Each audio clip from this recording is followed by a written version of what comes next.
Ngoja mimi naenda kule kwenye gari. Kwenye gari? Basi kati mkwani. Alafu sio kwa jibu.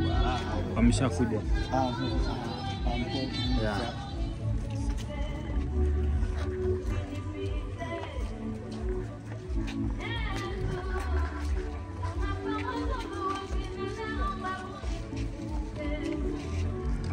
Amenisaidia sana. Sasa utaongozana naye, mimi na jukumu la kuchukua picha.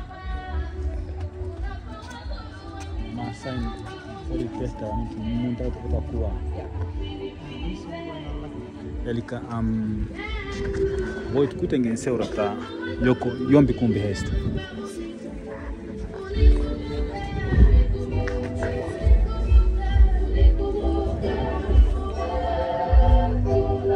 Jompikumpi heistä.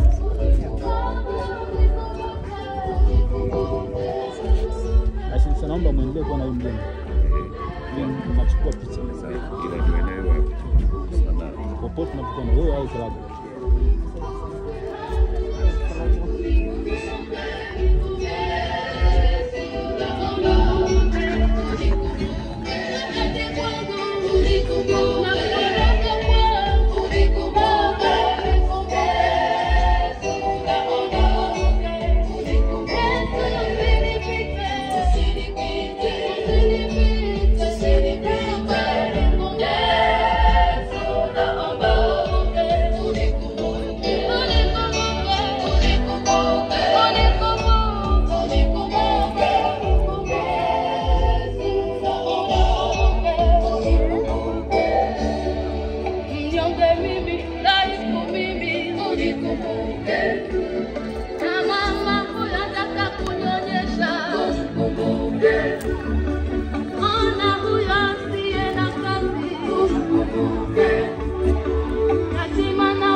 Cheki kama umeingia hapo kuingia uniambie kwa sababu network itasumbua.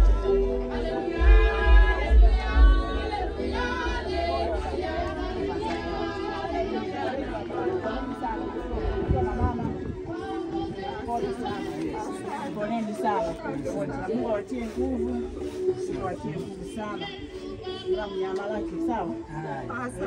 Asante. Mungu amemwita, amempumzisha, apumzike. Sawa jamani. Tunapaswa kumshukuru Mungu. Asante. Basi tuombe. Mungu wetu wa mbinguni, katika jina la Yesu Kristo tunakushukuru kwa sababu wewe umwema. Umetuweka duniani kwa makusudi yako na umetuhesabia siku za kuishi hapa duniani. Na hata mama yetu mpendwa, umempa siku za kuishi hapa duniani na leo umemwita kuja kwako apumzike katika mikono yako yenye huruma. Baba ubariki, Baba kuondokea kwa mama yetu, ubariki wakina mama hawa na ndugu na jamaa, watoto wake wote na ndugu wote na majirani. Mungu wetu wa mbinguni, utupe faraja, tufarijike, nasi tukumbushe pia kujiandaa vema hata kuitwa kwako. Baba wetu wa mbinguni, tunahitaji faraja itokayo kwako, na ubariki msiba huu hata tunapokwenda kumpumzisha mwenzetu, tuende kwa amani yako kwa Yesu Kristo, Bwana na Mwokozi wetu. Amina. Amina. Asante. Mungu awabariki sana. Asante.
Ndugu zangu, ni wakati wa ibada.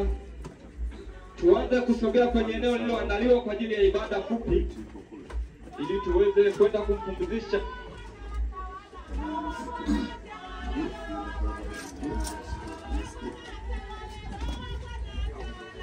Yesu asifiwe.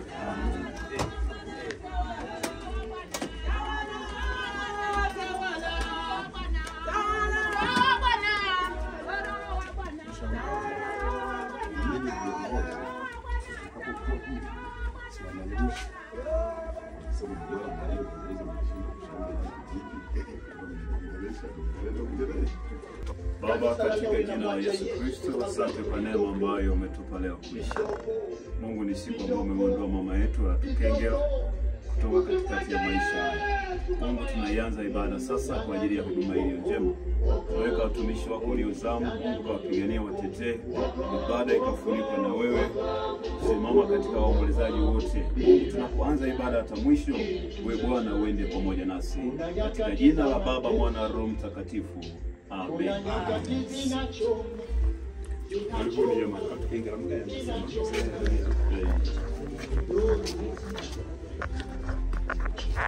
Tusimame tafadhali, waombolezaji wote tuweze kusimama. Ni wakati mzuri sana wa kuja kusikia na asante sana tafadhali.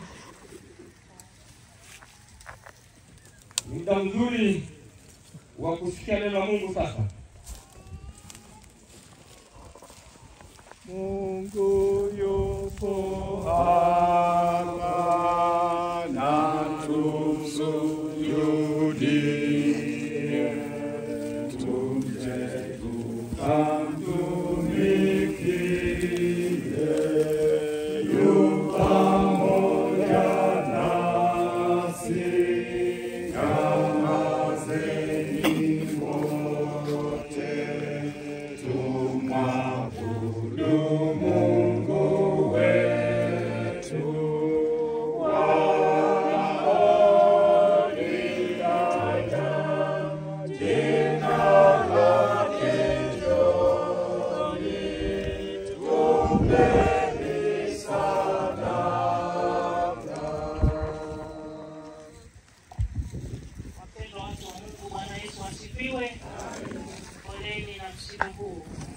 Niwakaribishe sasa katika ibada hii ya kumsindikiza mama yetu Atukengera Mgaya katika jina la Mungu Baba na la Mwana na la Roho Mtakatifu. Amen. Amen. Yasikilizeni haya watu wa dunia yote. Mwokozi mara ya pili yuaje atuamue. Tunapoanza sehemu ya kwanza ya ibada ya neno. Yasikilizeni haya watu wa dunia wote. Mwokozi mara ya pili yuaja atuamue. Mwokozi mara ya pili yuaja atuamue. Haji tena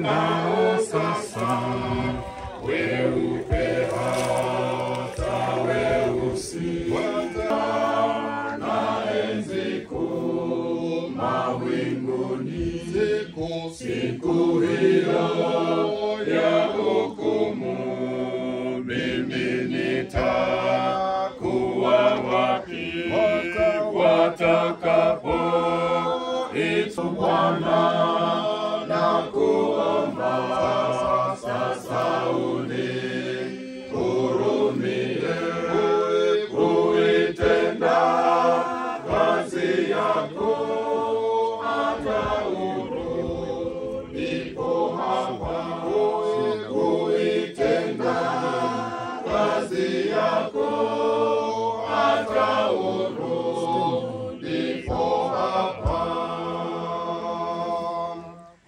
Tuombe. Mungu wa neema, umetupa akili ili tukujue wewe, mioyo ili tukupende wewe, na sauti ili tuimbe sifa zako. Tuomba utujaze na Roho Mtakatifu wako ili tuweze kuadhimisha utukufu wako na kukuabudu katika roho na kweli, kwa Yesu Kristo Bwana na Mwokozi wetu. Na wote tuseme amina. Ndugu zangu wapendwa, Bwana Mungu wetu yuko hapa, yu pamoja nasi. Tumsujudie, tumche na tumsikilize jinsi anavyotufundisha katika neno lake. Bwana anasema, mpende Bwana Mungu wako kwa moyo wako wote na kwa roho yako yote na kwa akili zako zote na kwa nguvu zako zote, nawe umpende na jirani yako kama nafsi yako. Msaada wetu ni katika jina la Bwana aliyeziumba mbingu na nchi. Ndugu zangu wapendwa, tukisema kwamba hatuna dhambi twajidanganya. Mimi ni mtukosaji, mwenye moyo mnyonge, mwenye uchafu mwingi, Mungu nihurumie. Tukisema, Mungu Mwenyezi, Baba wa rehema, mimi niliye maskini na dhaifu na kuzaliwa katika hali ya dhambi, naungama mbele zako dhambi zangu zote nilizozifanya kwa kuwaza na kwa kunena na kwa kutenda. Nimekukasirisha mara kwa mara, nikasalia adhabu yako hapa duniani na hata milele. Lakini najutia dhambi zangu na kutubu kweli, na kusihi kwa neema yako iliyokuu unihurumie na kuniokoa. Mimi ni maskini na mwenye dhambi. Ee Bwana, unisamehe dhambi zangu zote, unipe nguvu ya Roho Mtakatifu wako, nishike mwenendo mpya. Amina. Neno linasema, usiogope, maana nimekukomboa, nimekuita kwa jina lako, wewe wangu. Milima itaondoka na vilima vitaondolewa, bali wema wangu hautaondoka kwako, asema Bwana akuhurumiaye. Mungu kwa neema yake ametusamehe dhambi zetu zote, katika jina la Mungu Baba na la Mwana na la Roho Mtakatifu. Amen. Amen. Mungu amenihurumia, tendo hili kubwa sana, sikustahili jambo hili, nimelipata bure tu. Sasa najua haya yote, sasa najua haya yote, na sifu huruma yake, na sifu huruma yake. Tuungane na Wakristo wengine duniani kukiri imani ile ya mitume tukisema, namwamini Mungu Baba Mwenyezi, Muumba wa mbingu na nchi, namwamini Yesu Kristo, mwana wake wa pekee, Bwana wetu, aliyechukuliwa mimba kwa uwezo wa Roho Mtakatifu, akazaliwa na Bikira Mariamu, akateswa zamani za Poncio Pilato, akasulubiwa, akafa, akazikwa, akashuka kuzimu. Siku ya tatu akafufuka kutoka kwa wafu, akapaa mbinguni, ameketi mkono wa kuume wa Mungu Baba Mwenyezi. Kutoka huko atakuja kuwahukumu walio hai na wafu. Namwamini Roho Mtakatifu, kanisa takatifu la Kikristo lililo moja tu, ushirika wa takatifu, ondoleo la dhambi, kufufuliwa kwa mwili na uzima wa milele. Amina. Atashuka na mawingu aliyewambwa mtini. Fungu moja. Sasa tutaingia sehemu ya pili ya ibada ya mazishi. Kama una nafasi ya kukaa unaweza kukaa, lakini kama hakuna nafasi ya kukaa basi unaweza kusimama na kuimba wimbo huu, kisha tunaendelea na liturujia ya sehemu ya pili ya mazishi. Atashuka na mawingu aliyewambwa mtini, na watakatifu wengi watatukuza sana. Haleluya, haleluya, haleluya, haleluya, haleluya, haleluya. Yesu anatujia. Haleluya, haleluya, haleluya, haleluya, haleluya, haleluya. Yesu anatujia. Tuendelee na sehemu yetu ya pili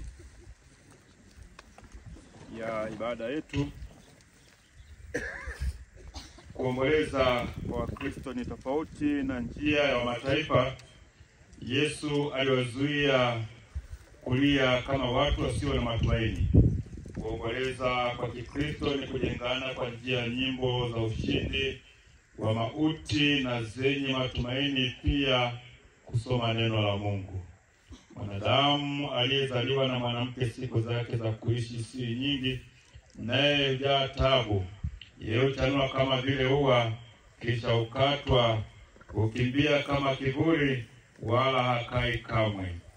Hapa hatuna mji udumuo, bali tunatafuta ule ujao.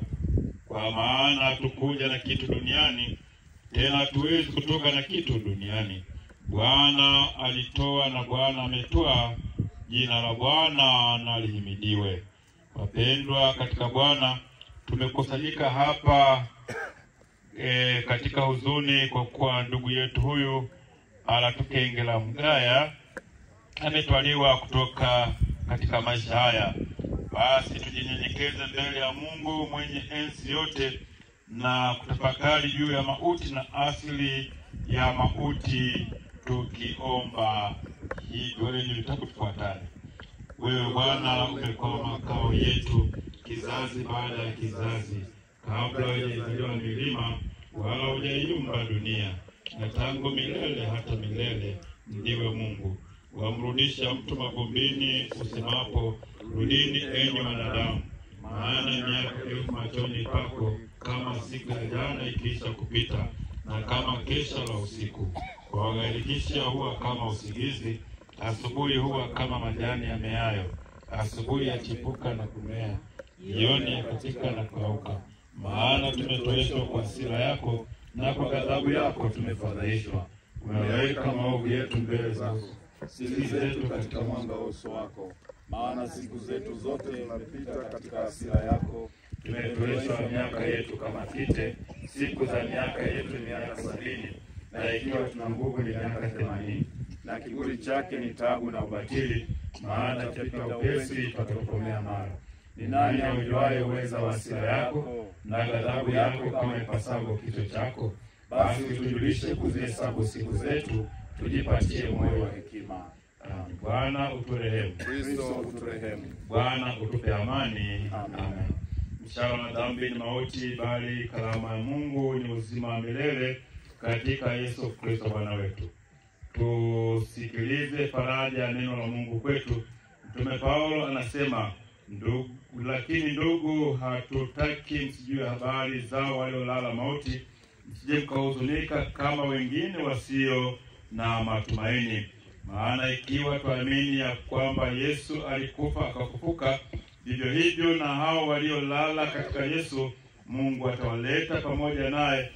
Kwa kuwa tuambieni haya kwa neno la Bwana, kwamba sisi tulio hai tutakaosalia hata wakati wa kuja kwake Bwana, hakika tutawatangulia wao waliokwisha kulala katika mauti, kwa sababu Bwana mwenyewe atashuka kutoka mbinguni pamoja na mwaliko na sauti ya malaika mkuu na parapanda ya Mungu, na waliokufa katika Kristo watafufuliwa kwanza.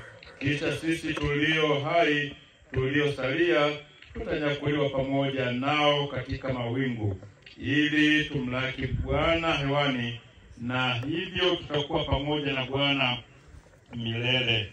Farijianeni kwa maneno haya. Lakini sasa Kristo amefufuka katika wafu, ndipo kwa lao waliolala. Kwa kuwa kama katika Adamu wote wanakufa, kadhalika na katika Kristo wote wataoishwa. Lakini kila mmoja mahali pake, limbuko ni Kristo. Baadaye walio wake Kristo atakapokuja, hapo ndipo mwisho atakapompa Mungu Baba ufalme wake, atakapobatilisha utawala wote na mamlaka yote na nguvu. Maana sharti amiliki yeye, hata waweke maadui wake wote chini ya miguu yake. Adui wa mwisho atakayebatilishwa ni mauti. Na Yesu mshindi wa mauti anasema, amini amini nawaambia, yeye alisikia neno la Mungu, neno langu, na kumwamini yeye aliyenipeleka, yuna uzima wa milele, wala haingii hukumuni, bali amepita kutoka mautini kuingia uzimani. Amini amini nawaambia, saa inakuja na saa ipo, wafu watakapoisikia sauti ya Mwana wa Mungu, na wale waisikiao watakuwa hai. Maana kama vile Baba alivyo na uzima nafsini mwake, vivyo hivyo alimpa na Mwana kuwa na uzima nafsini mwake. Naye alimpa amri ya kufanya hukumu, kwa sababu ni mwana wa Adamu. Msistajabie maneno hayo, kwa maana saa yaja ambayo wote waliomo makaburini wataisikia sauti yake, nao watatoka, wale waliofanya mema kufufua uzima, na waliotenda mabaya kufufua hukumu. Na tena Kristo katika utukufu wake husema, usiogope, mimi ni wa kwanza na wa mwisho, na aliye hai. Nami nalikuwa nimekufa, na tazama ni hai hata milele na milele. Nami ninazo funguo za mauti na za kuzimu. Mimi ndimi huo ufufuo na uzima. Yeye aniaminie mimi, ajapokufa atakuwa anaishi, naye kila aishie na kuniamini hatakufa kabisa hata milele. Je, unayasadiki hayo? Akamwambia, naam Bwana, mimi nimesadiki ya kwamba wewe ndiwe Kristo, Mwana wa Mungu, yule ajaye ulimwenguni. Amen.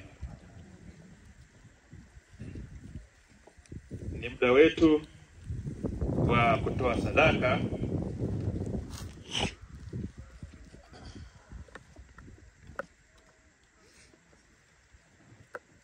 Tutakuwa tukiimba wimbo namba 373 wakati tumeenda kutoa sadaka. Basi wazee wa kanisa, tunaomba chombo kisogee hapo. Basi tutakuja tutatoa sadaka. Baada ya kutoa sadaka wote tutaendelea na sehemu inayoendelea ya ibada hii ya mazishi. Ilikuwa mpito huko wengine. Wimbo namba 373. Nyumbani, nyumbani ni Yerusalemu. Nyumbani, nyumbani ni Yerusalemu. Tuanze hapa, twende hivi. Ndipo mali niendapo. Jamani, jamani ninakwenda. Natamani makao ya Yerusalemu. Karibuni wa mama hapa. Makao ya Yerusalemu. Kesheni, kesheni, siku itakuja. Kesheni, siku itakuja, tutaonana na Bwana. Vizuri kumtazama, tumtazame Mwokozi mwenye utukufu. Tumtazame Mwokozi mwenye utukufu. Kwa Yesu tumetumaini. Kwa Yesu nimetumaini. Twende zetuwe mwenzangu, upesi kwake Yesu. Namchungulia Yesu kule kwenda kukaa. Namchungulia Yesu kule kwenda kukaa. Njia hii tunayofuata, njia hii tunayofuata, ya kutazama mbinguni. Mwenzangu usiache, utazame ya hii ielekayo. Utazame njia hii itupelekayo. Ni wengi wanaopaswa, ni wengi waliotakaswa, wanamsifu jendezi. Duniani wameshinda, ndio wenye vilemba wenye utukufu, ndio wenye vilemba wenye uingia. Wang'aa washindao tamaa, wang'aa washindao tamaa, kama umeme wang'aa. Ni kweli washindao, manguo za nyota kama za umeme, kama nguo za nyota kama za umeme. Tuombe matoleo. Baba mwema na Mungu wetu wa mbinguni, katika jina la Yesu Kristo wa Nazareti aliye hai, wewe unayetupenda na kutulinda siku zote za maisha yetu, wewe ambaye siku zetu ziko mikononi mwako, lakini pia ni wewe ambaye unatutunza siku zote. Tunakushukuru wewe ambaye ulikuwa pamoja nasi katika ulimwengu huu, na mama yetu Alatukengela Mgaya ambaye leo amenyamaza kwenye kimya, na sasa tunafanya ibada kwa ajili ya kwenda kuulaza mwili wake kaburini. Tumekutolea sadaka hii ya shukurani ya uzima ambayo Bwana uliendelea kumtunza mama yetu, lakini pia tumekushukuru kwa ajili ya matendo makuu ya kutuokoa. Na kusihi Bwana ubariki sadaka hii ambayo watu wako wamekutolea kama sehemu ya shukurani ya maisha ya mama huyu, lakini pia kwa ajili ya ibada hii. Bwana tunakusihi kila mmoja mahali ambapo amekwenda kupapunguza, ukamjalizie tena wewe, ili aendelee kuona faida na fahari ya kuendelea kukutumikia wewe katika maisha haya, hata kwa njia ya sadaka zetu. Tunajiweka mikononi mwako Bwana kwa njia ya sadaka hizi. Ondosha huzuni ipitayo kwa watoto wako ambao tuko mahali hapa kipekee kwa ajili ya familia. Lakini sadaka hii pia tunajipatanisha na madhabahu yako Bwana. Tunaomba ulinzi wako, tunaomba mkono wako na uso wako uendelee kuwa pamoja nasi. Sadaka hii unapoitazama, uone mioyo yetu, uone maisha yetu, na mkatusaidie hapo ambapo hatuwezi kujiokoa. Wewe Mungu usimame upande wetu, ukatutetee na kutuokoa. Tunapoendelea na maombolezo haya, Mungu wa mbinguni, endelea kuwa baraka kwa watu wako, katika jina lake Mungu Baba, Mwana na Roho Mtakatifu, na watu wote tuseme amina. Kama kuna matangazo kabla tujaingia sehemu ya pili.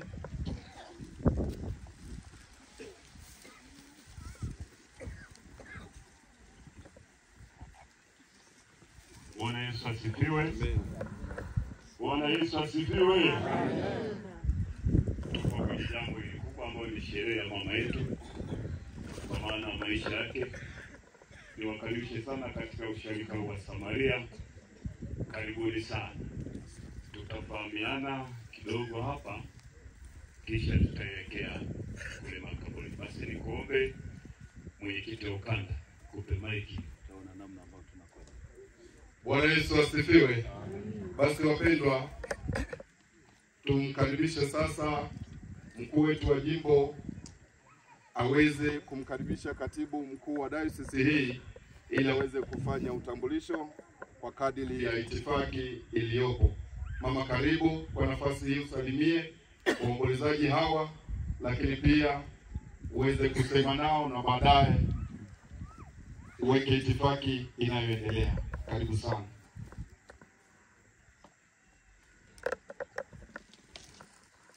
Wapendwa, Bwana Yesu asifiwe.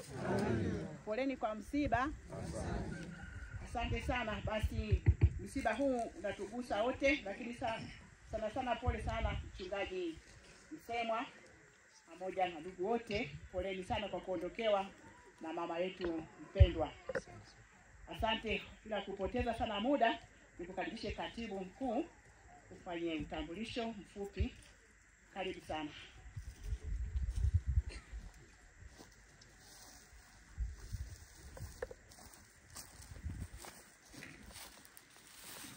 Bwana Yesu asifiwe. Amen. Poleni kwa msiba. Asante. Kweli kama ambavyo mkuu wa jimbo ameanza kusema hapa,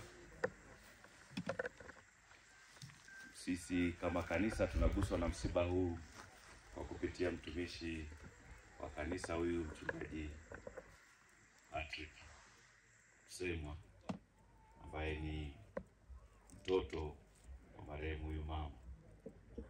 Kwa hiyo tumefika hapa kwa uwakilishi kutoka maeneo mbalimbali. Mchungaji Msemwa anafanya kazi kule jimbo la Chimala katika usharika wa Mswiswi. Na kwa hiyo nianze kwa kutambua uwepo wao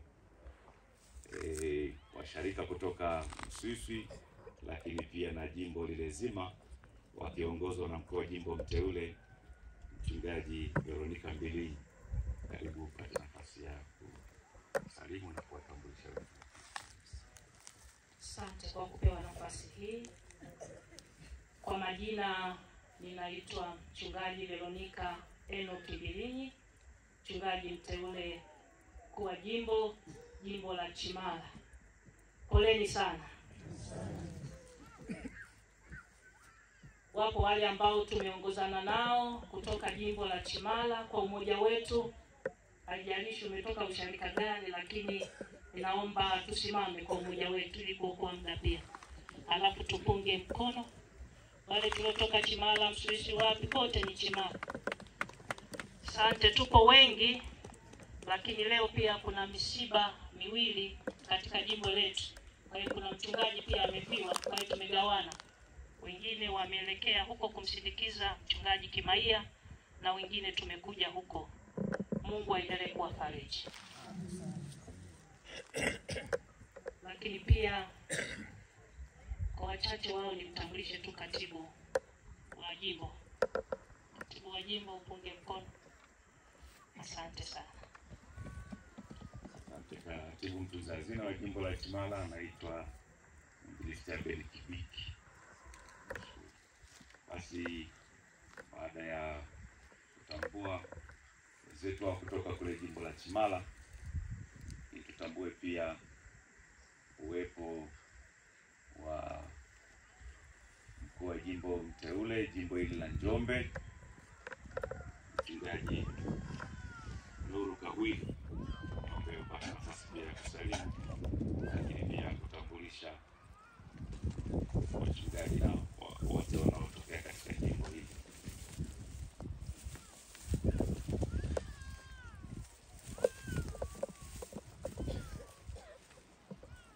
Asante. Kama ambavyo katibu ametambulisha, jina langu Nuru Kahwili, mchungaji wa jimbo hili la Njombe. Kwa hiyo nimefika jana kutoka Ilembula na usiku moja tu. Naweza kuwa nasahau kidogo, lakini asante.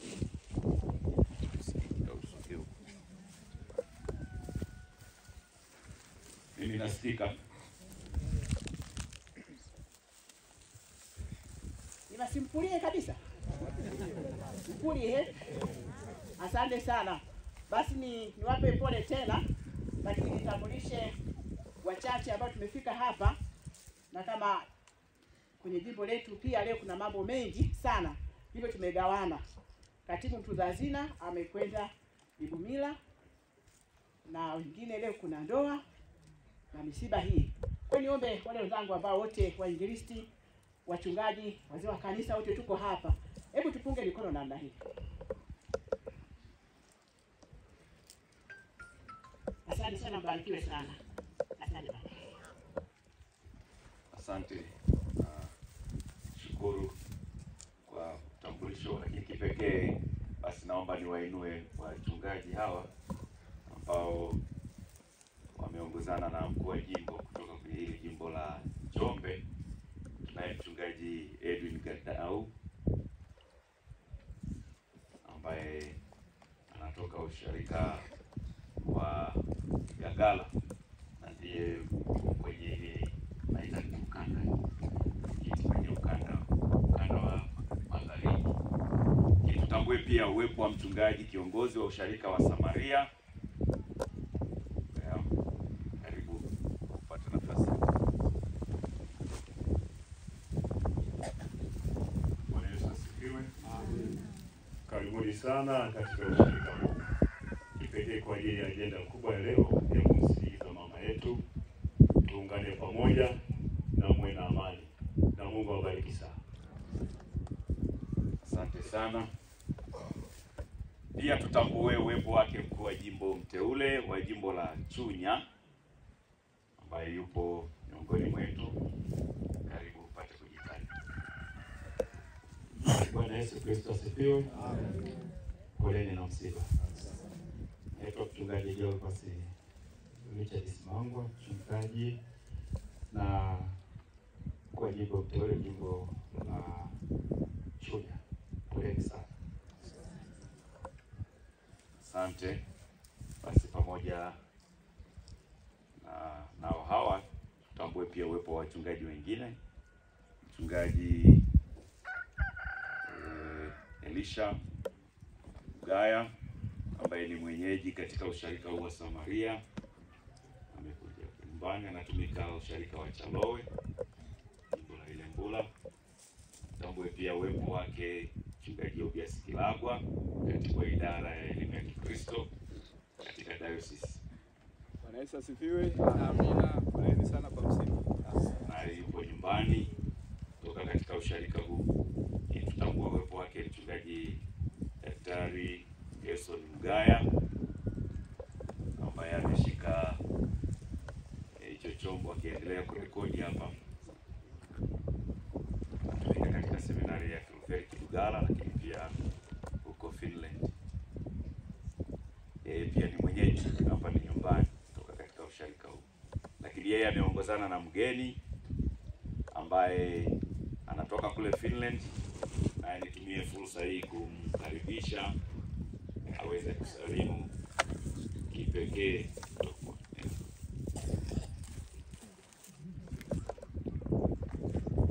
Greetings from Finland. God bless you all. Salamu kutoka Finland, Mungu awabariki sana. Anaitwa, jina la kwanza nitasahau, lakini ubini wake ni Timonen. Raina Timonen. Sorry. Raia Timonen, hilo ndio jina lake. Asante. Basi kwa ufupi niwe nimefanya huo utambulisho, lakini kutoka katika ofisi ya diocese tumeongozana pia na karani wa keshia wa diocese Selu Nyungu, naye ni mwenyeji hapa nyumbani, lakini tunaye dereva pia Katemba, Martin Katemba, mahali popote popote ambapo yupo. Lakini tunatambua watu wote ambao wamefika hapa katika msiba huu, tuwape pole sana. Na leo hii kama ambavyo wametangulia kusema, viongozi wetu nao wametawanyika maeneo mbalimbali. Tungepaswa kuwa pia na baba askofu hapa, lakini yuko kule Dayosisi ya Kusini Magharibi kule Matamba. Amekwenda huko tangu jana. Msaidizi wa askofu yupo Njombe, alipewa jukumu na kazi ambayo ilikuwa ifanye baba askofu ya kufungisha ndoa pale. Kwa hiyo aliachiwa jukumu hilo afanye, na kwa hiyo mimi pamoja na wakuu hawa tumekuja kuwawakilisha wenzetu hao katika msiba huu. Tuombe mpokee uwepo wetu kwa heshima kubwa hiyo ambayo dayosisi yetu inaitoa. Nami kwa niaba ya uongozi wa dayosisi, lakini pia pamoja na majimbo na sharika, tutumie fursa hii kuwasilisha salamu zetu za rambirambi ambazo zipokelewe kwa niaba ya familia na mchungaji Patrick Msemo. Asante sana. Mungu awabariki.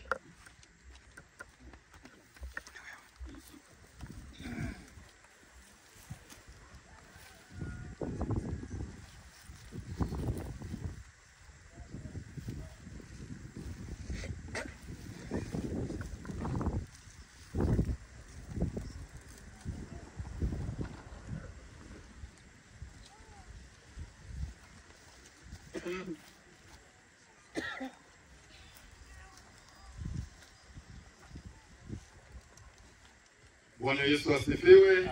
Tunashukuru sana kwa ajili ya salamu, lakini pia kwa ajili ya utambulisho. Sasa naomba tuendelee kwa sehemu inayoendelea. Kwanza tuimbe mafungu mawili yaliyotangulia, kisha tuendelee na sehemu inayoendelea. Wimbo ule namba 373 katika tumwabudu Mungu wetu. Nyumbani nyumbani ni Yerusalemu. Sasa tunaenda lile fungu linasema na huko ndiko hamu yangu. Fungu lile la 7. Na huko ndio hamu yangu. Na huko ndiko hamu yangu. Asili yangu ni Mungu. Tazama enzi yake. Maumivu na hofu yameacha huko. Maumivu na hofu yameacha huko. Edeni ni kwenye uzima. Edeni ni kwenye uzima.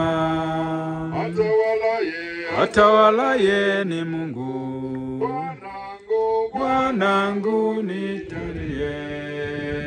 Nivunie mbinguni panako uzima. Nivutie mbinguni kunako uzima. Sehemu ya mahubiri tutaifanya kule makaburini pamoja na wenzetu walioko huko, lakini hapa tunamalizia sehemu ya kwanza ya sehemu ya liturujia ya mazishi. Tuombe. Mungu Mwenyezi, umemfufua Kristo aliyekufa awe limbuko la wote waliolala na kumiliki waliokufa na walio hai. Twakushukuru kwa ajili ya ahadi ya uzima milele katika neno lako na matendo makuu ya kutuokoa. Uhimidiwe kwa kumkubali na huyu ndugu yetu Anatukengela Mgaya katika ubatizo mtakatifu kuwa mtu wako na kuwa mrithi wa uzima wa milele. Uhimidiwe pia kwa ajili ya msamaha wa dhambi ambao hutujalia sisi sote tunapokujia kwa unyenyekevu. Hata huyu ndugu yetu tunamweka katika mikono yako yenye huruma na kukushukuru kwa ajili ya yote mema tuliyoyapokea kutoka kwake. Tunawaombea wote waliohuzunishwa na kifo chake. Kipekee tunawakumbuka watoto wake, lakini pia tunakuomba kwa ajili ya ndugu zake na hata ukoo wake na waombolezaji wote, hata kanisa lako pia. Watulize kwa neno lako takatifu, wasaidie ili waweke tumaini lao kwako na kuzitegemea ahadi zako. Twakusihi hata kwa ajili ya sisi sote, uvute mioyo yetu kufikiri yaliyo juu, sio yaliyo katika nchi hii ambapo hatuna mji udumuo. Utusaidie kuvumilia dhiki, tabu, huzuni maishani mwetu. Tutulizwe na neno lako takatifu, ili tukae katika amani ndani yako na kushinda majaribu ya kila aina. Utujalie imani iliyo imara na kufahamu kwamba mateso ya wakati huu huwa si kitu kama utukufu ule utakaofunuliwa kwetu. Twakuomba hata kwa ajili ya yule wa kwanza miongoni mwetu atakayefuata kuitwa na wewe kusimama mbele za uso wako, umwandalie pamoja na sisi sote tufike mwisho mwema. Utujalie kuvipiga vita vizuri na kumaliza mwendo wetu tukiilinda imani, hivyo tuwe tayari kwa saa yetu ya mwisho katika tumaini lililo hai, kwa kuingizwa na wewe katika maisha ya milele kwa ajili ya kufa na kufuka kwake Yesu Kristo aliye Bwana na Mwokozi wetu. Amina.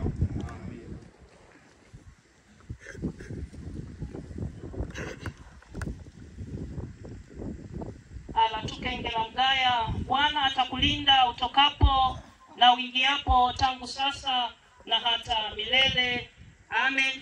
Tenende tukampumzishe mama yetu kwa amani ya Bwana. Karibu mweka utaratibu namna ya kuondoka hapa, tafadhali karibu. Asante sana. Asante sana. Tunashukuru sana watumishi wa Mungu ambao mmeweza kutusaidia na kwa ajili ya huduma hii. Mungu awabariki sana. Basi bila kuchelewa tuseme, bila kupoteza muda, niombe gari la kwanza lile ndio takalo anzisha msafara pale, na gari la pili watumishi. Kwa hiyo kila mmoja kwa jinsi alivyokuja kwa njia ya magari, basi ataingia kwenye gari hiyo, lakini gari nyeusi hapa itabeba mwili wa marehemu. Tafadhali wanaume nao tuanze kujiandaa, na wakati wa gari nyeusi hapa itabeba wafiwa. Wafiwa watakuwa kwenye gari nyeusi ndio wale hapo. Basi kwa nafasi kila moja dereva aingie kwenye magari hayo tuweze kuanzisha safari. Tafadhali wanaume ni waombe hapa tuchukue tayari kwa safari.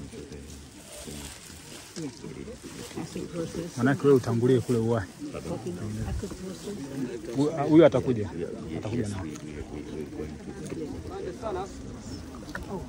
Sasa kwa mtaji huu hapa njiani huenda tukasimamisha kwa sababu sijajua wapi kuna nafasi ya gari. Ila kama mwendo ni mdogo naweza kutembea. Yeah. Wanaume naomba wanaume.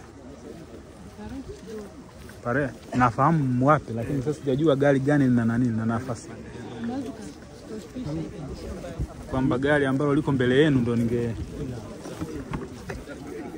au nipande la vyombo hii. Sijui.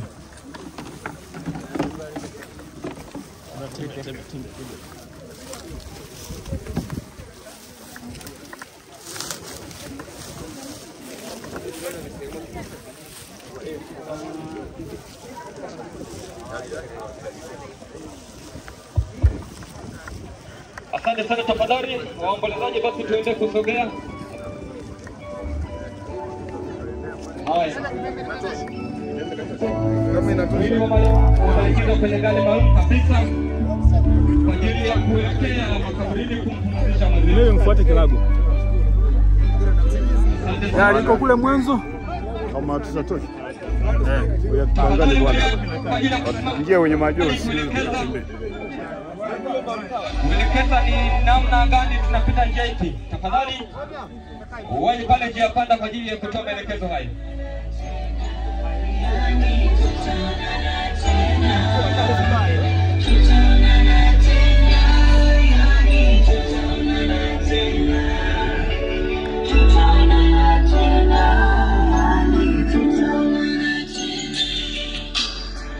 Safari umeimaliza salama, Bwana amepaa.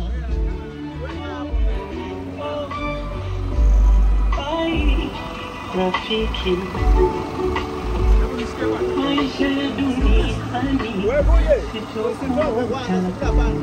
ila nashukuru Mungu japo na machozi haya yote kuna sababu basi tutaona ila nashukuru Mungu japo na machozi. Asante sana. Jamani, tumeshaanza. Waombolezaji, basi tuendelee na si kutembea, tuongeze mwendo. Yeah.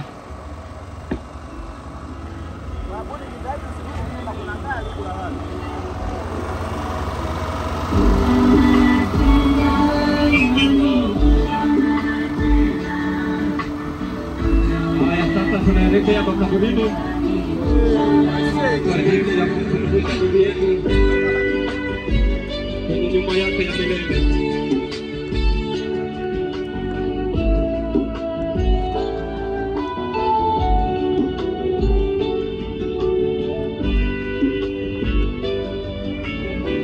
Asante sana ndugu yetu, umeumaliza mwendo salama.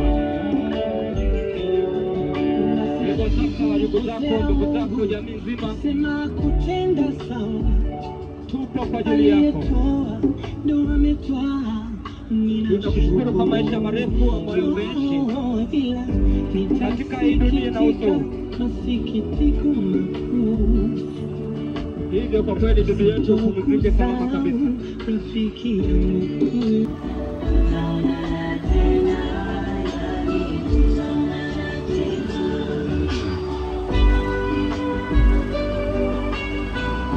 Tuongeze mwendo.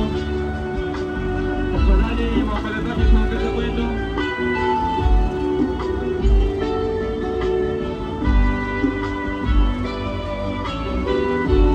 Kweli tutaona na bibi yetu. Nenda salama. Jamii nzima ya mahali hapa inakukumbuka sana kwa kazi nyingi ulizozifanya ukiwa hapa duniani. Umeitumikia serikali, umetumikia kanisa kwa mambo mengi makubwa mazuri. Sisi leo tunabudi kukushukuru. Umetuonyesha njia njema ya namna gani tuweze kuishi kwenye hii dunia na kuishi na jamii. Umeishi ukiwa na amani, na machozi yote yako na sababu, basi tutaonana, ila nashukuru Mungu japo na machozi haya yote yako na sababu, basi tutaonana tena.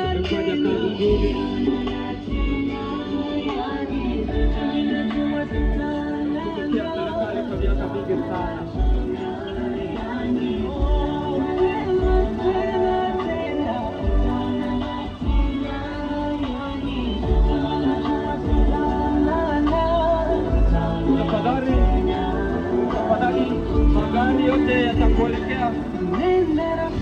Utafika njia panda, utakwenda mkono wa kushoto. Hatutaki kuagana. Waombolezaji, tutakatisha hapo na magari hapo yataenda upande wa kushoto. Ya safi kabisa, dereva wetu mzuri. Mungu wa mbinguni wabariki sana madereva wetu kwa kazi nzuri. Neema Mungu amewapa. Asante kijana wetu mzuri, nafanya kazi nzuri kuelekeza njia yetu ni hivi. Asante sana.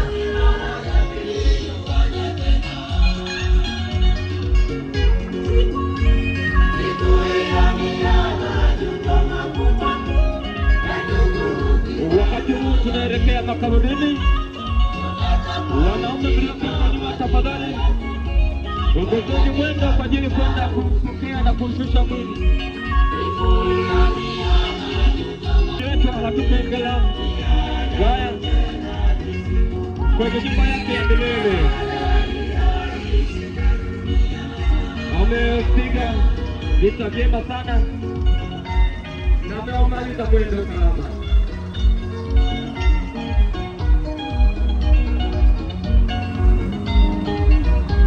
Asante sana, asante sana. Tunamshukuru bibi yetu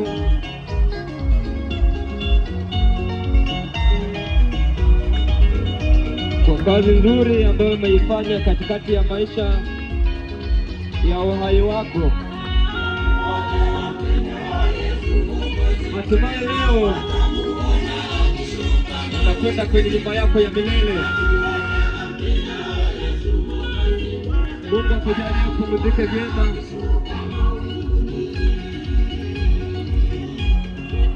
Watoto wako tunakulilia bibi yetu. Jamii nzima inakulilia. Kwa hiyo bibi tunakutakia kwa kweli kila la heri.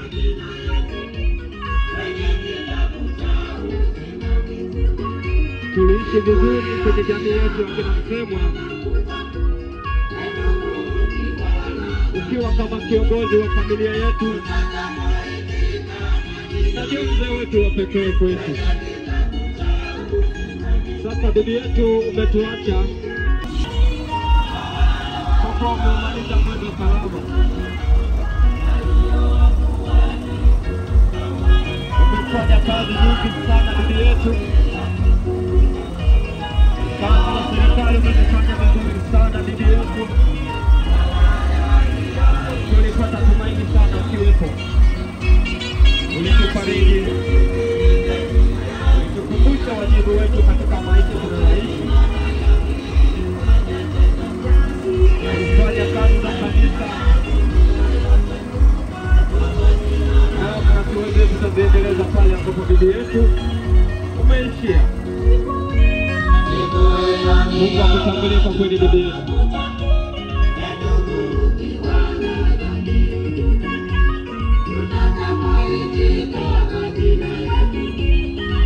Tayari tutakaribia kufika kwenye eneo la kupumzisha mwili wa marehemu kwenye nyumba yake ya milele atakayoishi daima.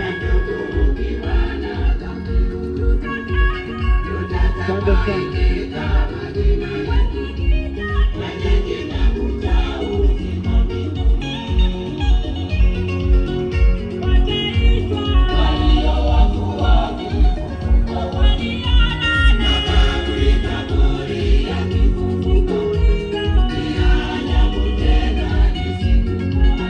Tumeshaingia kwenye eneo mahususi kabisa kwa ajili ya kuwalaza wenzetu waliotangulia katika haya maisha tunayoishi hapa duniani.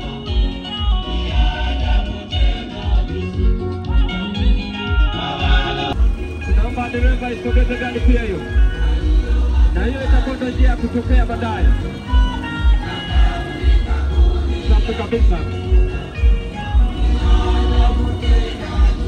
Tutakukumbuka bibi yetu anatupendela kwa kazi nzuri ulizofanya. Jamii ya Utelewe inakukumbuka mambo mengi sana. Tafadhali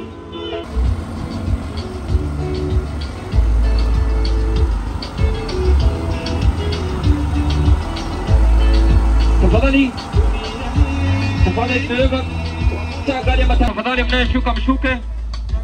Mshuke ili tuweze kuzisongeza gari mbele.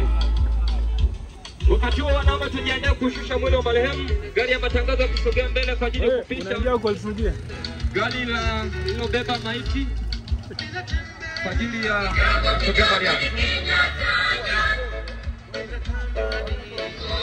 Tafadhali namba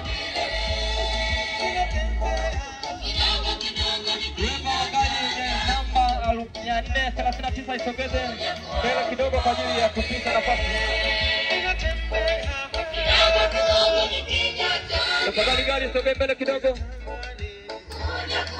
Tuomba gari sogea mbele kidogo. Gari ambayo tuomba sogea mbele kidogo. Safi kabisa. Ehe. Wale matangazo tunaweza iliweze ku Geto la mama. Anahama. Kwa geto kingine kwa. Tafadhali nenda kama gari. Mwili wa marehemu umeshawasili kwenye viwanja ili ya kuweka kwenye nyumba yake ya milele. Asante sana, asante sana. Haya, wanaume tayari wameshafika kwenye eneo hili kwa ajili ya kushusha mwili wa marehemu. Ndugu yetu Baba Tukenga anashuka mahali hapa kwenye eneo lake. Ni eneo la mapumziko kwake. Sasa gari hii sogeza mbele. Sogeza nyuma.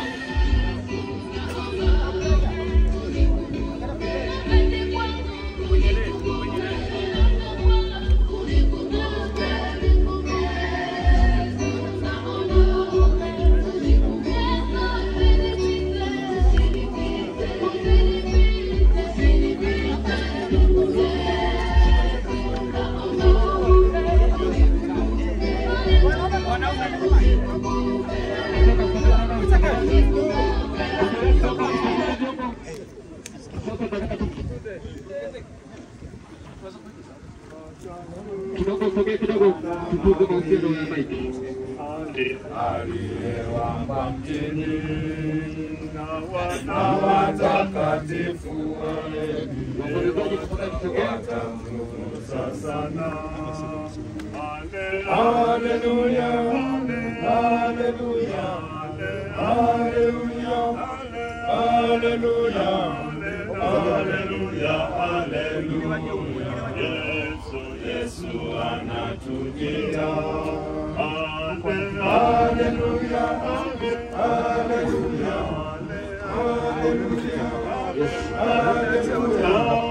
haleluya, haleluya. Yesu anatujia.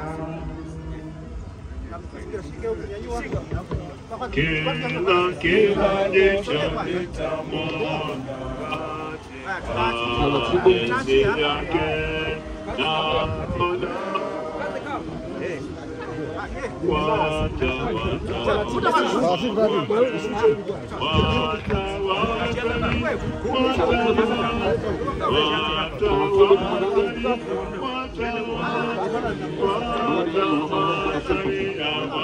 na sababu ningenyoka ilikuwa na nasa wewe kwenda hivi kwa sahihi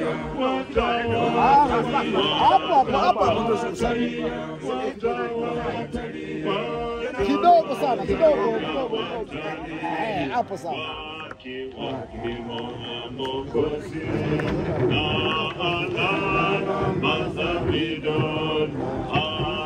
hata sasa anazo nao watumishi wakombolewa nazo. Alipata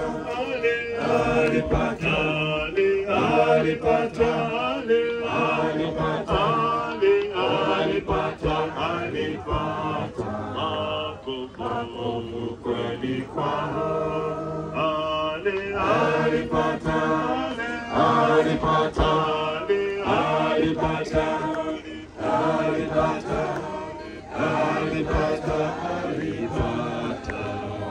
makovu kweli kwao. Wapaangukia wote penye kiti cha enzi. Mwokozi nguvu zote, yo sasa umiliki. Yo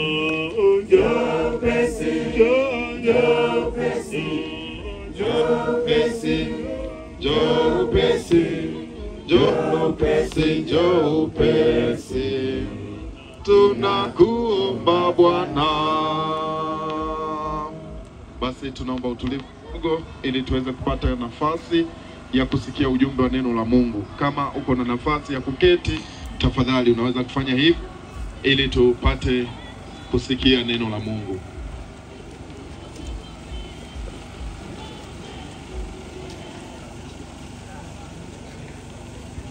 kama unaweza kupata mahali pa kuketi, unaweza kuketi, lakini kama unaweza kusimama,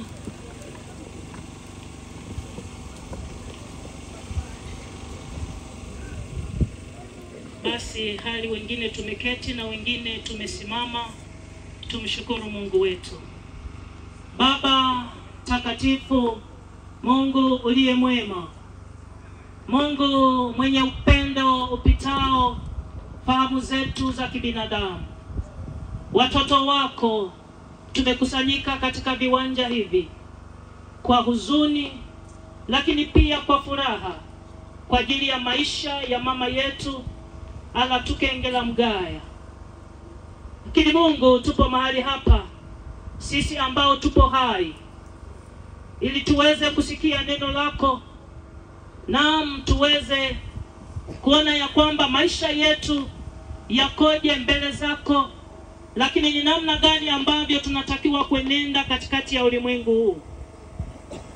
Baba, tumesikitishwa na kuondokewa na mzazi wetu kipekee, watoto wake na ndugu zake, lakini kwa ajili ya kanisa zima, kwa sababu tunajua ya kwamba kupitia mama huyu wametokea watumishi ambao mpaka sasa wanakutumikia Mungu wetu katika kanisa lako.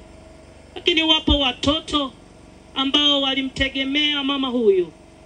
Ndio maana tunasema kwa njia hiyo ni huzuni, lakini pia ni maumivu. Uliye mfariji wetu, karibia utufariji. Nami mtumishi wako unitumie kama chombo tu. Amen.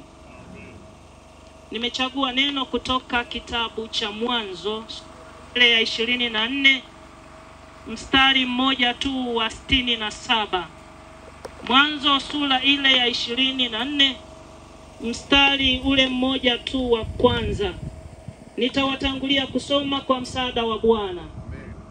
Isaka akamwingiza Rebeka katika hema ya mama yake. Sara akamtoa Rebeka akawa mkewe, akampenda. Isaka akafarijika kwa ajili ya kufa kwa mamake. Isaka akafarijika kwa ajili ya kufa kwa mamake.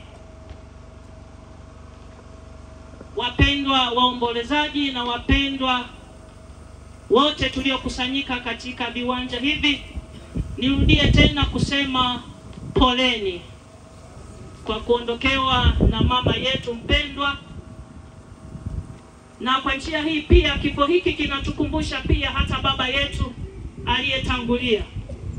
Kwa watoto, ninapozungumza neno hili kwao linawaingia vizuri kwamba baba yetu alitangulia na sasa tunaondokewa tena na mama. Kama sasa hatuna baba na mama. Wapendwa, leo ni msiba, lakini upande wa Kikristo tunasema ni furaha. Lakini kwa sisi wanadamu tuliokuwa tunaishi na mama huyu, ndugu, jamaa na marafiki, ni msiba. Na tunaposema msiba ni nini, naomba niseme kwa tafsiri kidogo tu ya kwamba msiba ni maumivu anayoyapata mtu baada ya kuondokewa au kupoteza mtu, watu au vitu. Msiba ni maumivu anayoyapata mtu baada ya kupoteza mtu, watu au vitu. Kwa maana hiyo basi, familia au watoto au ndugu, tumepoteza mama yetu. Na kwa sababu tumempoteza ni maumivu. Na wengine wanaweza kusema mbona ni mzee? Kwa aliye na mama, hata kama ni mzee, kwake ni maumivu. Kwa sababu anajua katika hayo maisha yake yote, tangu mama yake alipomleta duniani, namna alivyoishi naye, namna alivyosema naye, anajua ni yapi ambayo mama alimwelekeza, yapi ambayo mama alimuonya, yapi ambayo mama alifariji kwayo. Kwa hiyo kwa watoto ni msiba mkubwa, lakini kwa wengine mbona mzee, na ni kweli niliposoma miaka yake amezaliwa 1925. Ni mzee, lakini kwa kweli ni muujiza wa Mungu. Kuishi miaka 100 sio mchezo. Tafakari tu maisha yetu ya sasa sisi. Hivi wengi tunaishi miaka mingapi? Umri wa sisi hivi wengi tunawapoteza. Nimesema kupoteza ni maumivu. Ukianza kuangalia ni miaka michache maisha yetu yanaondoka. Lakini mama huyu miaka 100 sio miaka michache. Maana yake Mungu amemtunza, lakini watoto wamewatunza. Na pengine watoto waliendelea kumwombea mama yao, mama endelea kuwa hivi ili sisi tunapokuja tuendelee kukuona ni fahari yetu, ni furaha yetu. Kwa hiyo mtu anapoteza mtu au watu. Na wakati mwingine msiba ukitokea wa mtoto mdogo, wengine wanasema mbona huyu ni mtoto tu, lakini ni mtu. Huyu aliyepoteza anajua uchungu wa kupoteza. Ila wewe ambaye mbona ni mtoto mdogo tu, alikuwa ni wa miezi 6 tu, alikuwa ni wa mwaka mmoja tu, kwake aliyepoteza ni maumivu. Na kama tungeingia ndani ya hao watu wanaopoteza au tunapopoteza, tungejua namna ambavyo watu wanapita kwenye maumivu makali au magumu. Kanisa la Mungu, Bwana Yesu asifiwe. Bwana Yesu asifiwe. Lakini unaweza ukapoteza vitu na ikawa ni msiba. Mfano sasa huku mnalima mteleo, mnalima viazi. Umelima eka yako 1 au 5. Umefika kipindi cha maua, ukungu nao kapita hapo ukachoma viazi vyote. Sasa kwa huyu ambaye viazi vimeungua, kwake ni msiba, ni maumivu. Unaweza kusema naye kaeka pamoja si alime kingine. Kwake ni maumivu. Anajua namna gharama alivyotumia kutunza. Pengine amekopa, sasa maumivu yanaongezeka. Anawaza kuacha kwenye mikoba, watanidai, benki watanidai. Maumivu yanaongezeka, na wengine wanachukua maamuzi magumu, wanaamua kufa kwa sababu akifikiri siwezi kulipa gharama hii. Kwake ni maumivu. Vipo vitu vingi tumepoteza. Nimetaja hivyo vichache. Inawezekana ni kuunguliwa nyumba au vitu vichache. Unaanza kufikiri huyu mtu bwana anatafuta, amepoteza peni tu. Hata hicho kitabu au peni kwake ni cha thamani. Hata ukisema nitakupa kingine, hakiwezi kufanana na kile alichopoteza. Kanisa la Mungu, Bwana Yesu asifiwe. Tunaposema tunapoteza, manake maumivu hayawezi kuondolewa hivi hivi mpaka Mungu aingilie kati. Na neno linasema Mungu ndiye aliyebeba maumivu yetu. Mungu ndiye aliyebeba taabu zetu. Katika mstari ambao tumeusoma, tunaona namna Isaka ambavyo naye alipoteza, kama ambavyo nimesema. Isaka naye alipoteza au alipata maumivu. Alipata maumivu ya nini? Maumivu ya kuondokewa na mama yake mpendwa. Maumivu ya kuondokewa na mama yake mpendwa. Na wakati mama yake anaondoka duniani au anakufa, Isaka alikuwa hajaoa. Isaka alikuwa hajaoa. Ilikuwa miaka 3 kabla ya Isaka kuoa. Na kwa njia hiyo mama yake anaondoka. Huzuni na majonzi na masikitiko na maumivu aliyoyapata Isaka yalikuwa ni makubwa. Wale wa kumfariji jirani inawezekana walikaa mbali. Na inawezekana ndivyo wakati wa sasa tunavyofanya. Tunasema wakati ni kwetu tunakwenda kwa utandawazi. Leo hii wengi tumefika, lakini tukisha maliza kuzika hapa, tunapanda kama ni magari, tunaenda Chimao na mahali pengine. Kama ni ndugu nao kufika kesho, wengine nao wanaondoka, nachelewa kazini. Na majirani nao, ninachelewa kwenda bustanini kumwagilia maparachichi au kulima viazi. Wale wafiwa wanabaki na maumivu. Hakuna hata anayeweza kusema mwenzetu wafiwa mmekula au mmefanya nini. Mhubiri mmoja alisema. Lakini tunakaa mbali, ni kama tunaenda na namna ambavyo maisha yanavyoenda. Kwa upande mwingine ni faida, lakini kwa upande mwingine hawa wenzetu wanabaki na maumivu. Na kiasi kwamba inawezekana tukaondoka tusirudi tena kuwafariji na tukawa nao jirani. Isaka alipata shida hii. Lakini tunaona mambo ambayo sasa Isaka anayapata. Ndio maana pale mwishoni anasema Isaka akafarijika kwa ajili ya kufa kwa mamaye. Alifarijika kwa namna gani?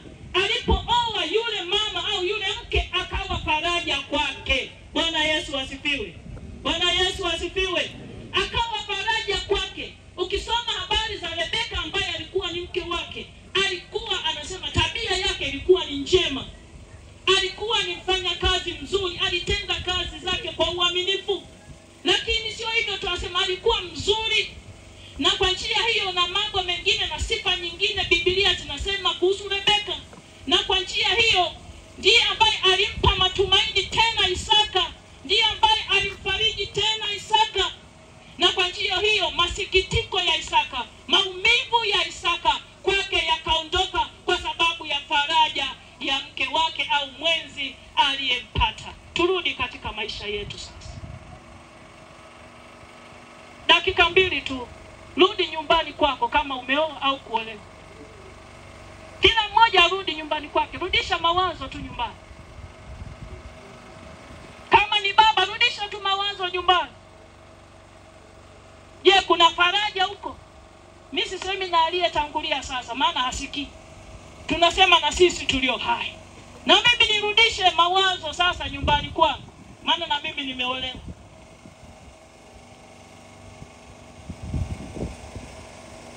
Tumeshafika. Turudi tena. Vipi hali iliyoko huko?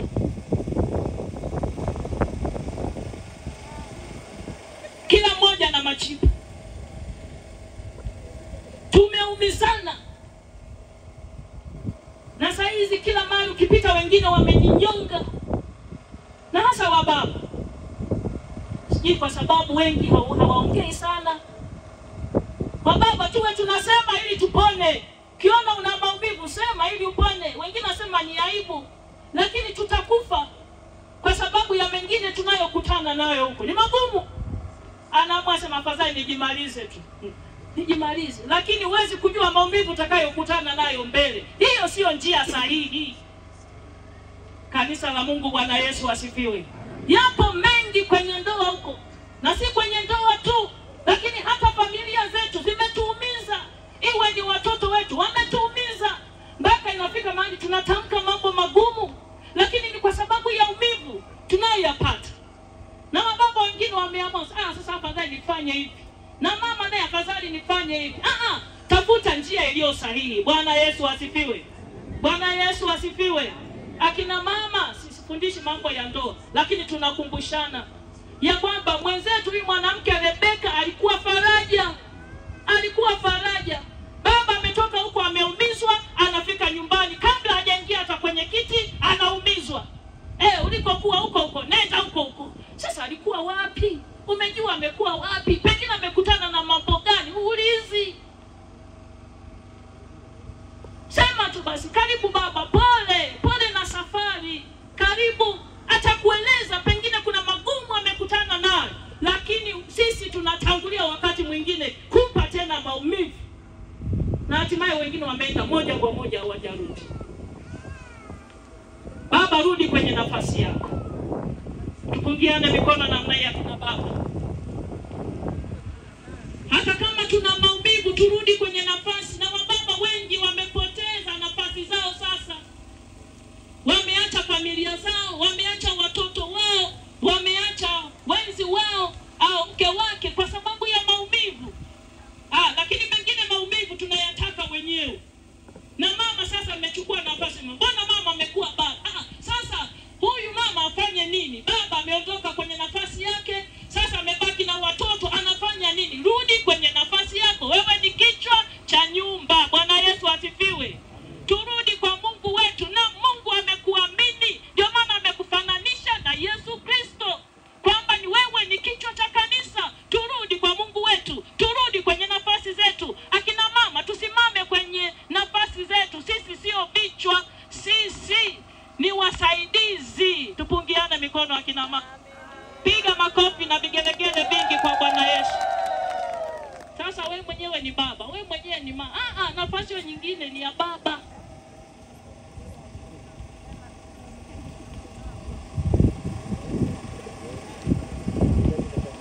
Wapendwa ndugu zetu na watumishi wa Mungu mlioondokewa na mzazi huyu, furaha ya wazazi waliotangulia mbinguni ni kuona watoto wanaishi kwa amani na furaha.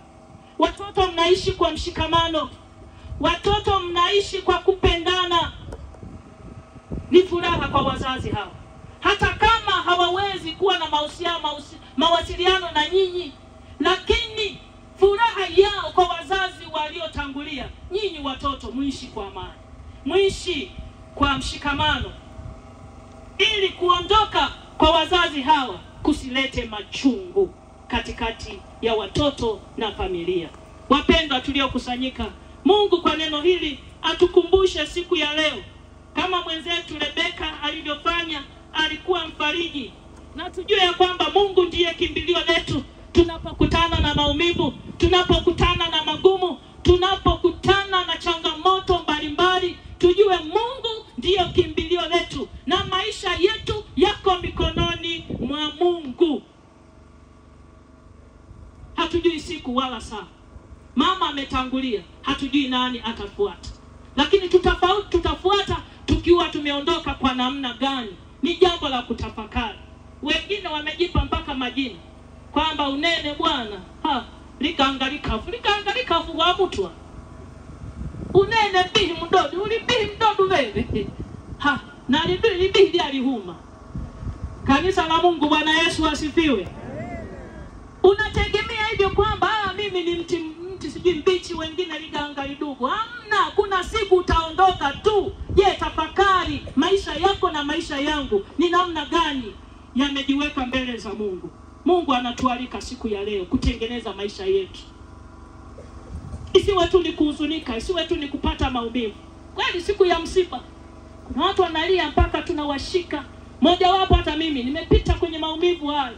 Lakini unaona baada ya muda tunalia, kweli tunasikitika. Baada ya muda mfupi tumesahau kabisa. Tunarudi kufanya yale ambayo Mungu anayachukia. Katikati ya hayo maumivu, neno la Mungu litutafakarishe kurudi na kutubu kwa Mungu wetu. Bwana atubariki na alibariki neno lake. Amen.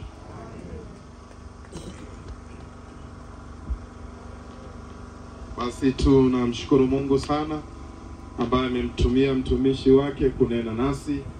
Basi neno hili liwe faraja, lakini neno hili litukumbushe hata sisi pia kujiandaa na kutengeneza na kuishi pamoja na Mungu wetu. Mungu akubariki, na tunawatakia pia faraja njema, na Mungu wa mbinguni awe pamoja nanyi. Sasa tuendelee sehemu inayoendelea.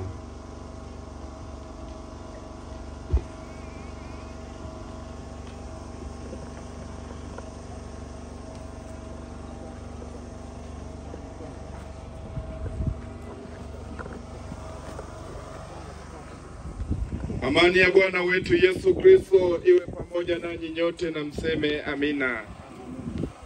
Lakini najua ya kuwa mteteaji wangu yu hai, na ya kuwa hatimaye atasimama juu ya nchi, na mbele na baada ya ngozi yangu kuharibiwa hivi, na mwili huu utakapokuwa haupo, nitamwona Mungu, nami nitamwona mimi binafsi yangu, na macho yangu yatamtazama wala si mwingine. Katika hili pendo la Mungu lililoonekana kwetu kwamba Mungu amemtuma mwanawe pekee ulimwenguni ili tupate uzima kwa yeye. Mungu tuliye naye ndiye Mungu aokoaye, mwenye njia za kutoka na kukufani ni Mungu Bwana. Tushirikiane maneno yale yanayoendelea. Upandwa katika uharibifu, upandwa katika aibu, upandwa katika udhaifu, upandwa mwili wa asili, maana sharti uharibikao uvae kutokuharibika. Basi huu uharibikao utakapovaa kutokuharibika, hapo ndipo litakapokuwa lile neno lililoandikwa, wapi ewe mauti kushinda kwako? Mungu na ashukuriwe.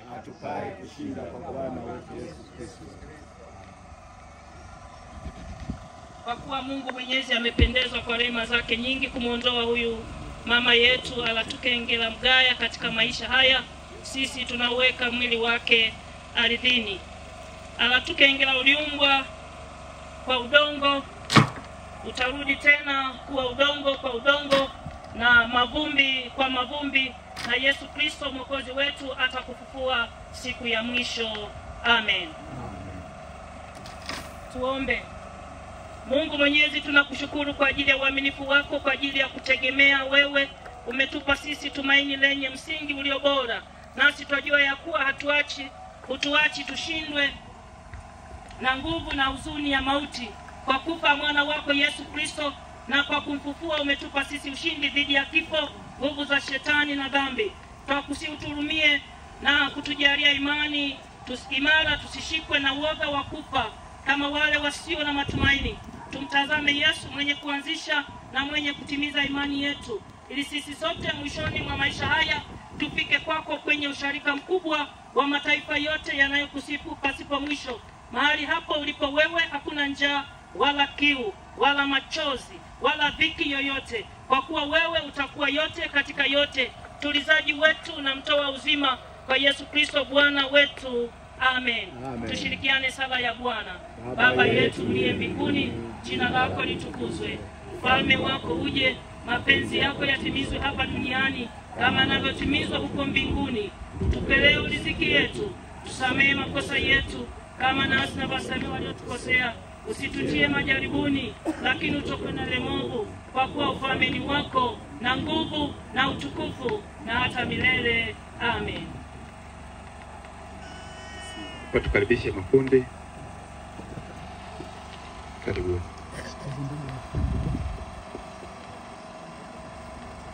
Asante sana. Basi tafadhali, Ali Msemwa kwa hapo. Ali Msemwa, wale walioandaa salamu mbalimbali watamuona kijana wetu Ali Msemwa. Tafadhali Ali Msemwa, njoo onekane mahali hapa. Safi kabisa. Wageni wote na wenyeji, kama una salamu mbalimbali, kijana wetu Ali hapa atapokea. Asante sana.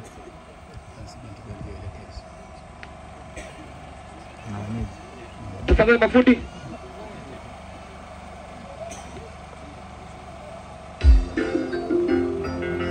Asante. Basi mafundi na wanaume wachache tusaidiane.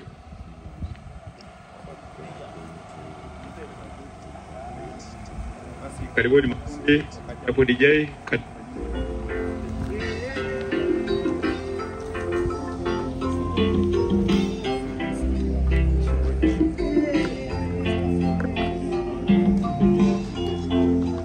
Asante sana mafundi wetu kwa kazi nzuri. Yeah.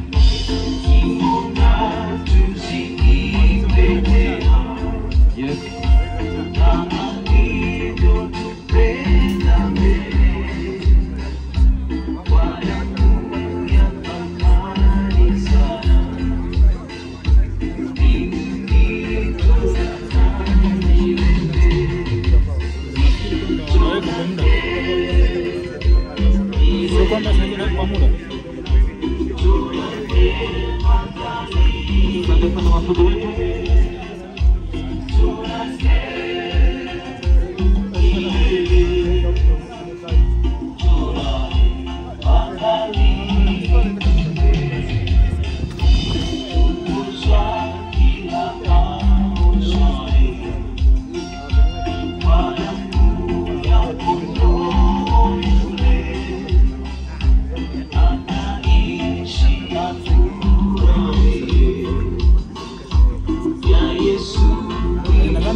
Tafadhali. Basi kwa nafasi hii mwanandogo aliandaliwa kwa ajili ya historia. Tunakwenda na muda sana ili tuweze kuokoa muda, jua ni kali sana.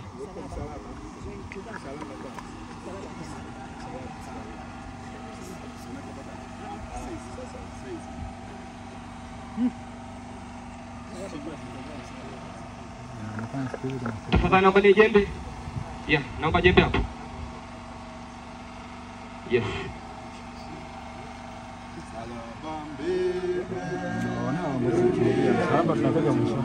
Hapana. Kuna maisha ibada. Kabla ya historia. Kuna hata kuweka maua.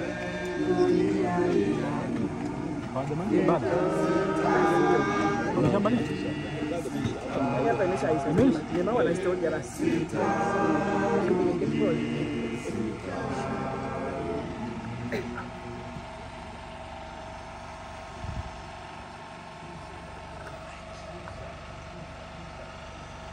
La Tukengela Mgaya, ulipobatizwa uliwekewa msalaba usoni na kifuani. Msalaba huu kutangulie katika safari yako, katika jina la Mungu Baba na la Mwana na la Roho Mtakatifu. Amen. Amen. Hata wenzangu wakiniacha, hata wenzangu wakiniacha, hata wenzangu wakiniacha, sitarudi, sitarudi, sitarudi, sitarudi.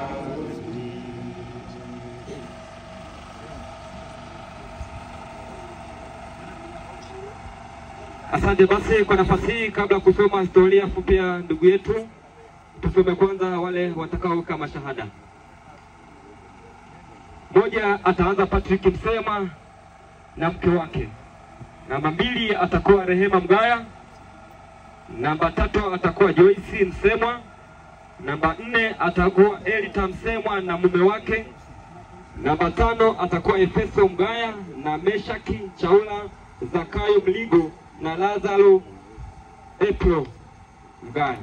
Namba 6 atatuwakilisha Asheri Mgaya. Namba 7 atakuwa Atronje Rongo na Zaina Nziku na Rehema Mbebati. Namba 8 atakuwa Yohana Msemwa, Hosea Msemwa na Zaina Msemwa. Namba 9 wajukuu wote wakiongozana pia na kina Ole Msemwa na Franki Msemwa. Namba 10 ni vitukuu wote. 11 serikali ya mtaa toka Mswiswi na kitongoji. Namba 11 serikali ya kijiji Utelewe, mwenyekiti wa kijiji. Namba 12 wakuu wa majimbo wote. Na ni mwisho watu watakaoweka mashahada pia niombe. Haya, bila kupoteza muda tunafikiri tuanze na hawa. Kwa hiyo kama upo mbali tuokoe muda. Patrick Msemwa kama yupo jirani tunaomba ujiweke mashahada. Tafadhali wewe mashahada usogee mahali hapa. Wote niliowataja tafadhali naomba msogee tuokoe muda. Sanaweka na mke wake wewe. Mke wake. Patrick Msemwa na mke wake. Wakati wa kijana Rehema Mgaya tafadhali usogee. Asante sana. Asante sana. Rehema Mgaya tafadhali. Wakati wa Joyce Msemwa. Joyce Msemwa usogee tafadhali na Joyce Msemwa. Asante sana. Elita Msemwa na mume wake. Tafadhali msogee haraka haraka. Asante sana. Efeso Mgaya na Meshaki Chaula, Zakayo Mligo na Lazaro. Safi kabisa, nashukuru sana. Atronje Rongo tafadhali na kikosi chako. Msogee mahali hapo.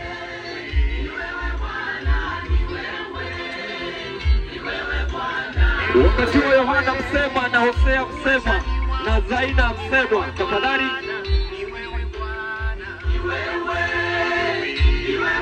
Hao ndio kina Claude, Zaina na Rehema Mbebati. Yohana Msemwa na Hosea Msemwa, kaka zake na Patrick Msemwa. Yeah. Kwa umoja wenu tafadhali shusha Asante sana wajukuu wote, tafadhali wajukuu wote, Ole Msemwa na Frankie Msemwa pia.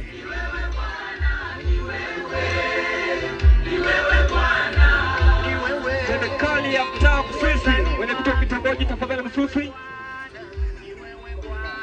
Yes. Hao ndio wajukuu.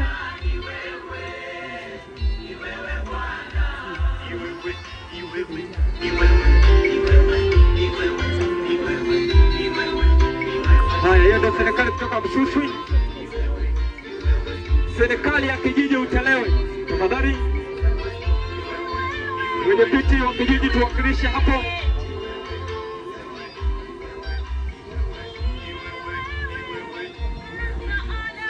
Asante sana. Wachimba kaburi, tafadhali wachimba kaburi mmoja wakilishe. Ndio tunaelekea mwishoni.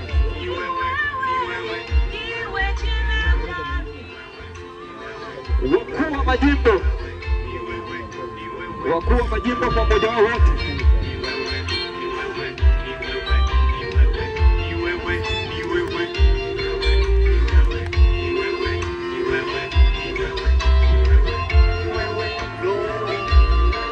Asante sana na msalaba huo ataweka aliongoza ibada.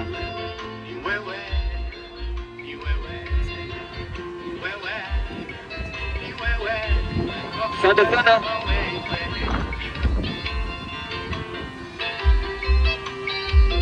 Asante. Kuna watu wengi walistahili kuweka lakini kwa sababu ya muda na tayari ameshafunga mchungaji wetu.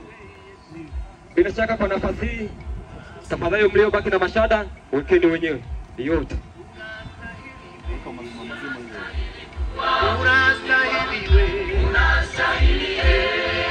Atakupata taarifa vikundi tafadhali wewe. Hebu mmoja haraka sana msipoteze muda. Vikundi. Wakilisha. Wakilisha kikundi chako. Nenda.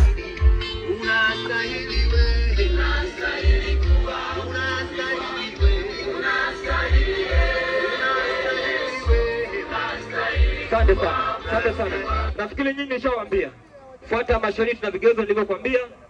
Jambo litakuwa ni jema sana. Mchungaji akishaweka msalaba, biashara imeisha. Kama nimesahau basi mtanisamehe. Ndio hivyo jua linawaka. Asante sana. Basi tafadhali naomba tusikilize historia fupi. Alatukengela Mwangologo Mgaya alizaliwa tarehe 10 mwezi wa pili mwaka 1925. Alibatizwa mwaka 1948 Dumunzizi. Kwa wenyeji kwa sasa inaitwa Utelewe. Shughuli, alikuwa mkulima, akaolewa mwaka 1952 hapa pa Utelewe. Alifanikiwa kuwa na watoto 10, wa kiume 5, wa kike 5. Walio hai mpaka sasa ni 3, me 1, ke 2. Homa ilimwanza mwezi wa 10 mwaka 2024. Alikuwa anasumbuliwa na miguu, gout. Akatibiwa hospitali ya Ikonda. Tukapata dawa, tukarudi nyumbani kwa kuendelea na dawa. Ilipofika mwezi wa 4 hali ilianza kubadilika. Tukaenda kuchukua dawa katika kituo zahanati ya Utelewe. Akaendelea na kutumia dawa hizo. Mnamo tarehe 3 mwezi wa 9 2025 saa 10 jioni akakata roho. Amefariki akiwa na umri wa miaka 100. Marehemu ameacha watu 3. Asante sana. Nilichanganya kidogo. Marehemu amefariki akiwa na miaka 100. Amemaliza mwendo salama. Marehemu ameacha watoto 3, Mei 1 na K 2. Ameacha wajukuu 20, vitukuu 33, vilembwe 2. Shukrani. Tunawashukuru wote wakiwepo manesi wa zahanati ya Utelewe na wauguzi hospitali ya Ikonda. Mungu wa mbinguni awabariki sana. Bwana alitoa na Bwana ametoa. Jina la Bwana libarikiwe. Amina. Asante sana kwa nafasi ya historia fupi ya ndugu yetu. Basi kwa nafasi hii nikukaribishe mwenyekiti wa maafa. Tafadhali mwenyekiti wa maafa, tuende na muda. Karibu sana. Wakati huo Ali Msema kujiandaa kuleta taarifa. Asante. Hii ni nafasi ya kusoma mapato na matumizi. Tunaanza na balozi ya Faida, wamechanga shilingi 49,500. Balozi ya Meri wamechanga shilingi 29,500. Balozi ya Loni shilingi 34,500. Balozi ya Amoni Mlowe shilingi 33,000. Wamekuja wanesi wamechanga shilingi 4,000. Walimu wamechanga shilingi 11,000. Jumla yake mapato ni shilingi 173,500. Halafu matumizi ni 149,400. Baki ni 24,100. Balozi ya mjini wamechanga 50,000. Asante sana. Asante sana mwenyekiti wa maafa kwa kwenda na muda. Mungu akubariki sana. Tafadhali Ali Msema.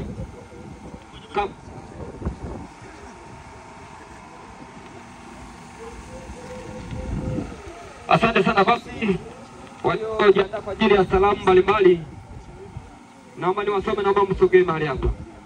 Mwenyekiti wa serikali anayetoka Patrick Msemwa. Anakotoka Patrick Msemwa, mwenyekiti wa serikali tafadhali. Namba 2 atakuwa Busa Uguswe grupu. Salamu kwa rehema, msogee. Jumuiya ya kanisa anakotoka Patrick Msemwa, kikundi cha wazee wanamshika mkono Elita Msemwa. Tafadhali wote niliowataja tuanze kusogea. Mwenyekiti wa serikali anakotoka Patrick.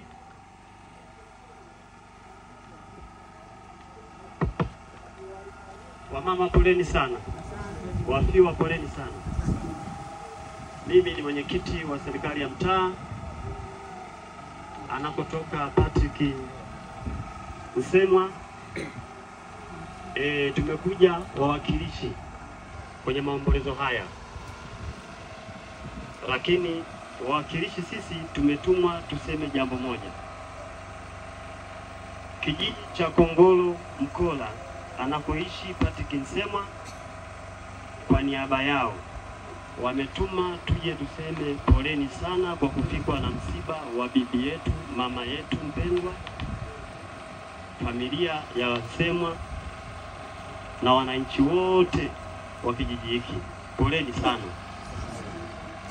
Lakini natoa maelekezo mafupi juu ya michango ya rambirambi. Kijiji cha Kongolo Mkola anakotoka Patrick Msemwa, kutokana na muda tulioondoka kufika mahara hapa kwa ajili ya kuwahi mazishi, wenzetu tumewacha huko wanaendelea na majukumu ya kuchangisha rambirambi. Hivyo basi rambirambi za kumuhani mwenzetu kwa kufikwa na msiba huu wa mama yake mpendwa tutamuhani pale nyumbani atakapokuwa amerejea. La tatu, nipende kutoa shukrani kwa wananchi wa kijiji hiki kwa ukarimu wenu, namna mlivyotupokea na kutuhendo vizuri, kwa sababu tulipofika tu tunaingia ndani kusalimia, tunageuka tunakutana na chai. Kwa kweli nimejifunza kitu hapa. Mbarikiwe sana wapendwa. Na si hapo tu, nimejifunza kingine nilichokiona.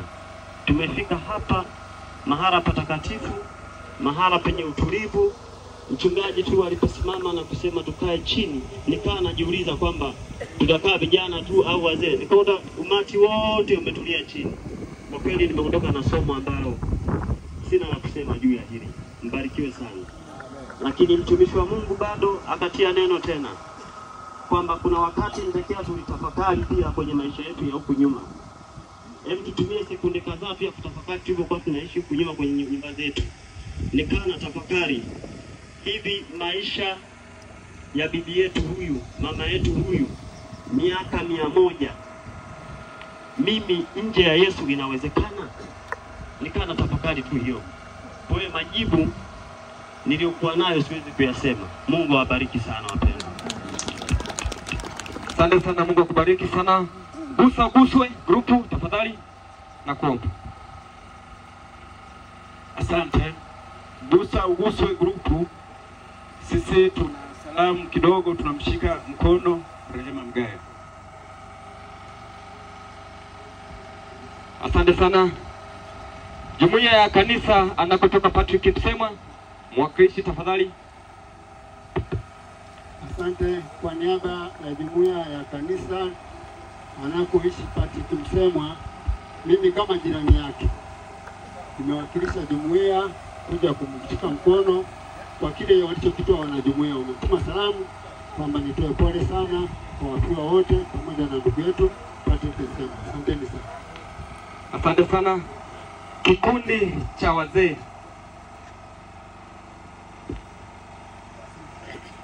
Ndugu zangu wote mlioko hapa, poleni. Mimi ni kikundi cha wazee kijijini hapa Mkelewe. Kwa hiyo tunamshika mkono mwenzetu Edita Msemwa. Tafadhali Edita Msemwa, naomba mje. Asante sana.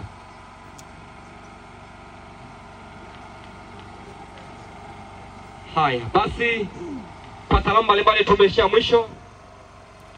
Mwenyekiti, kwa niaba ya serikali, mwenyekiti wa kitongoji, kama uko wakilisha, kama unasema una neno. Mwenyekiti wa kitongoji? Hamna.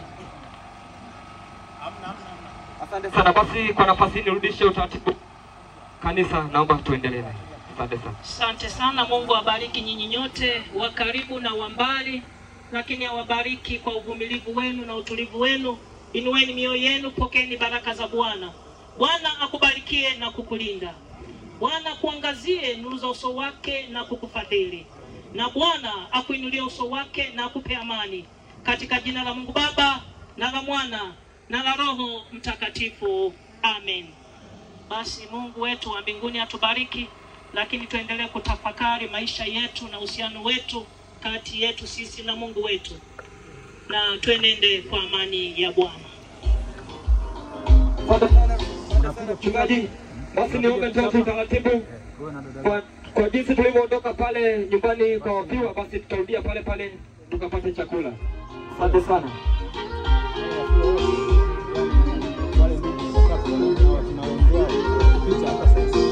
Asante. Basi wale wafiwa wote wale watatu, tafadhali naomba mje hapa mpate picha. Wafiwa wote watatu na wenzi wao. Na wenzi wao. Na wenzi wao. Kama wapo. Pamoja na watumishi pia. Watumishi wote pale tulipofikia kwa ndugu yetu wa Rwandani, tutapatia chakula pale, tafadhali tupate utaratibu. Naomba msimame hapa. Watumishi wote wa serikali pamoja na watumishi wote wanaokuja hapa. Alimsema